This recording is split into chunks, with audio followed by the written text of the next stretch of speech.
Hey guys, good morning. 8th of June 2024 सुबह 2 बजे हो गई थी मेरी मॉर्निंग। और किसी को डर है कि ईश्वर देख रहा है और किसी को भरोसा है कि ईश्वर देख रहा है। अब आप देख लो आप किन लोगों में से हो, आपको डर है या फिर आपको भरोसा है। अगर आपको भरोसा है तो मेहनत करते रहिए, एक दिन आपकी मेहनत ज़रूर सफल होगी। और सफल इंसान ना मेहनत करते हुए बन जाता है, क्योंकि वो समय की कीमत को पहचान लेता है। और जिसने समय की कीमत को पहचान लिया, जिसने समय को सही तरीके से यूज़ करना सीख लिया, तो समझ जाइए कि उसके लिए कोई भी मंजिल मुश्किल नहीं है। किसी की सलाह से रास्ते ज़रूर मिल जाते हैं, लेकिन मेहनत तो खुद को ही करनी होती है। तो जिसने भी मुझे कमेंट किया है ना कि जब आप लाइव आती हैं तो पहले ये बताया करिए कि टारगेट कौन से लेने हैं, क्या फिनिश करना है। डियर, जो मेरे साथ लाइव स्टडी करते हैं मॉर्निंग में या आफ्टरनून में, वो अलग अलग एग्जाम से संबंधित तैयारी करते हैं। कोई टीचिंग की करता है तो कोई बैंकिंग की करता है, कोई एसएससी की कर रहा है तो कोई यूपीएससी की कर रहा है। तो मैं हर किसी के लिए टारगेट मैं कैसे बना सकती हूँ, या फिर आपके लिए स्पेसिफिक जिसने ये कमेंट किया है आपके लिए टारगेट मैं कैसे बना सकती हूँ। मैं तो अपने टारगेट डिसाइड कर सकती हूँ ना। मैं आपको सिर्फ एक सीढ़ी दे सकती हूँ। जिनका पढ़ाई करने का मन नहीं करता, जिनका सुबह उठने का मन नहीं करता, कि इतने लोग उठते हैं सुबह लाइव में जो आते हैं, ग्रुप स्टडी करते हैं, और मैं भी उठती हूँ, ताकि आप में से जिसका सपना है कुछ करने का, कुछ बनने का, लेकिन कहीं ना कहीं आलस है, पढ़ाई नहीं हो रही है, नींद पे कंट्रोल नहीं हो रहा है, वो दूसरों को देख के कंट्रोल करना सीख जाए, डिसिप्लिन सीख जाए। तो यही मेरा मेन मोटो है। इसके जरिए, लाइव के जरिए, व्लॉग्स के जरिए मैं आपको एक सीढ़ी दे रही हूँ कि आप अपनी सफलता की मंजिल तक पहुंचे। लेकिन उस पर कदम तो आपको खुद ही रखने होंगे ना। आपके कदम उठा उठा के तो मैं सीढ़ी पे आपको चढ़ा नहीं सकती। सेम इसी तरीके से टारगेट आपको खुद बनाने हैं। आपको पता है आप कौन से एग्जाम की तैयारी कर रहे हैं, आपको पता है आपको दिन भर में कितना टाइम मिलता है, आपको पता होगा कि आपको कौन सा सब्जेक्ट वीक है, कौन सा स्ट्रॉन्ग है, और क्या क्या आप किस चीज़ में, किस फील्ड में क्या कर सकते हैं। मैं कैसे आपके लिए टारगेट बना सकती हूँ। और चाहे आप मेरी तरह यूपीएससी 2025 की ही तैयारी क्यों ना कर रहे हो, फिर भी हमारे टारगेट सेम नहीं हो सकते। किसी एक और ने लाइव में बोला था कि हम लाइव टारगेट सेट करेंगे एक दूसरे के साथ और फिर क्वेश्चन आंसर डिसाइड करेंगे। डियर, यूपीएससी कोई एक छोटा मोटा एग्जाम नहीं है। इसमें अगर मैं किसी को बोल दूं कि ये पढ़ लो, तो आपको खुद से तसल्ली नहीं मिलेगी, क्योंकि मन में ये हमेशा रहता है खुद करते हुए भी कि पता नहीं मेरा क्या चीज़ छूट जा रही है, मैं कहाँ पे गलती कर रही हूँ। जब तक हम खुद से चीज़ें नहीं करेंगे हमें पता ही नहीं लगेगा हम गलती कहाँ पे कर रहे हैं। तो कहीं ना कहीं खुद की गलती भी फाइंड आउट करनी होती है। बहुत लंबी प्रोसेस होती है। खुद को समझना होता है, एग्जाम को समझना होता है, खुद का माहौल कैसा है, क्या है। हर कोई हर किसी के घंटे डिसाइड नहीं कर सकता। जैसे मैं हमेशा आप सबको बोलती हूँ कि मैं आपके टारगेट डिसाइड नहीं कर सकती, ना मैं आपका टाइम टेबल डिसाइड कर सकती हूँ। इवन दुनिया में कोई भी इंसान आपके लिए टारगेट और आपके लिए टाइम टेबल डिसाइड नहीं कर सकता। जो कोचिंग वाले होते हैं वो भी कहीं ना कहीं आपको नोट्स प्रोवाइड कर देते हैं, एक सीढ़ी आपको दे देते हैं मंजिल पे जाने के लिए, थोड़ी बहुत चीज़ें आपको समझा देते हैं, आपका फाउंडेशन बेस बना देते हैं। लेकिन फिर भी 80% प्रिपरेशन आपको खुद ही करनी होती है। जिन्होंने कोचिंग ली है आप वो समझ गए होंगे कि 20% ही करते हैं कोचिंग वाले। आपका रास्ता सिर्फ आसान बनाते हैं स्टार्टिंग में, लेकिन 80% काम तो आपको खुद ही करना पड़ता है।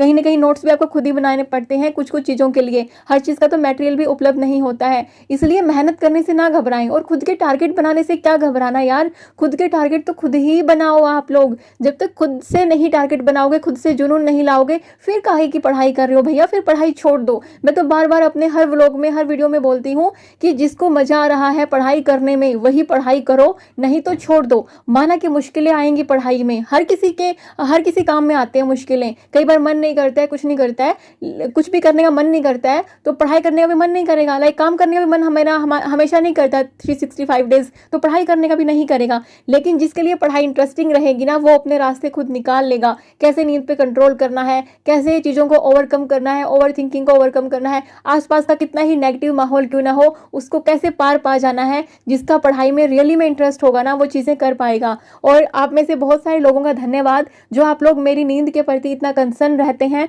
मुझे बहुत सारे कमेंट आए थे कि आप कम से कम 6 घंटे की नींद तो लिया कीजिए। देखिए, जो मेरी रात की 5 घंटे की नींद होती है ना, वो मेरे लिए सफिशिएंट होती है। और ऐसा बिल्कुल भी नहीं है कि मैं अपनी बॉडी के साथ, माइंड के साथ और नींद के साथ धक्का कर रही हूँ। नहीं, मेरी नींद इस तरीके से हो चुकी है कि मेरी 5 घंटे में नींद अपने आप कंप्लीट हो जाती है, चाहे मैं अलार्म ना लगाऊं।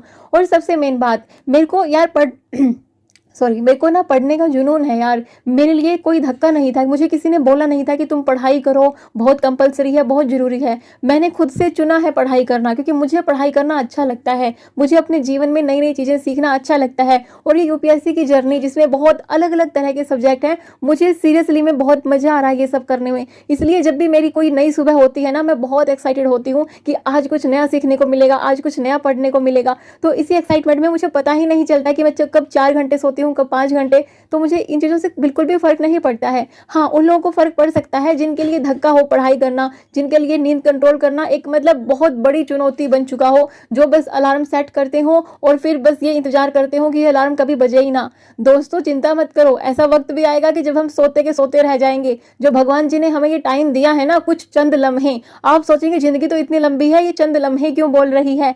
जिंदगी इतनी लंबी नहीं है, बहुत छोटी सी जिंदगी है, करने के लिए बहुत कुछ है लाइफ में। ये जो चंद लम्हे आपको मिले हैं ना, इसको सिर्फ सोने में मत गवा देना। और कुछ इंसान आपको ऐसे गाइड करेंगे कि अरे यार, इस उम्र में कहाँ पढ़ाई कर सकते हैं, कहाँ कुछ कर सकते हैं, ये उम्र तो अभी हमारी जा चुकी है पढ़ाई की, अभी तो बच्चों पे ध्यान देना है। देखिए, कोई भी इंसान आपको एडवाइस देगा वो अपनी अपनी समझदारी से देगा, जो उसने सीखा है आज तक, या फिर उसमें कहीं ना कहीं उसका भला हो सकता है, या फिर वो अपना मतलब उसमें मतलब ही हो सकता है। लेकिन आपको सोचना है कि आपके लिए क्या सही है। मैं अपना एग्जाम्पल देती हूँ कि लाइक जब हमारी शादी हुई थी, मेरे हस्बैंड की जॉब नहीं थी, लेकिन जब मेरे हस्बैंड की जॉब लगी तो कहीं ना कहीं उनको लगा कि अभी भैया फैमिली भी कोई चाहिए संभालने वाला।